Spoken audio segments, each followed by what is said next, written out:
Sur l'actuelle réforme Hérault, il y a beaucoup de points négatifs, mais il y a également quelques points positifs qui subsistent. C'est principalement la durée de cotisation qui augmente de 41,5 années à 43 ans à partir de 2035. C'est-à-dire que tous les jeunes sont concernés et toutes les personnes nées après l'année 1973, vous êtes peut-être concernés, sont concernés par cette réforme. Et l'un des arguments du gouvernement, c'est la durée, il justifie ça par la durée de vie qui augmente, c'est-à-dire l'espérance de vie qui augmente. À côté de ça, vous avez un rapport Moreau qui dit que nous manquerons de 20 milliards dans les caisses de retraite d'ici 2020. Mais le principal problème de la retraite, c'est le chômage. Pourquoi? C'est tout simple à comprendre.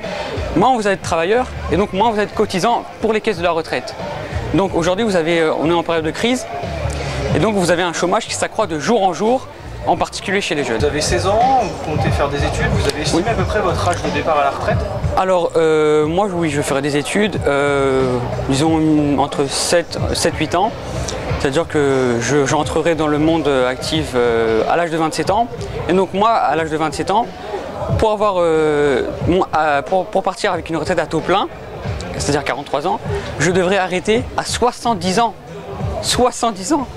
L'âge légal actuel de départ à la retraite, c'est 62 ans. Je suis justement là pour porter haut et fort les revendications de la jeunesse valdoisienne. C'est la prise en compte des années d'études dans le calcul de la retraite. Parce qu'aujourd'hui, vous avez des jeunes qui étudient, mais qui étudient plus longuement.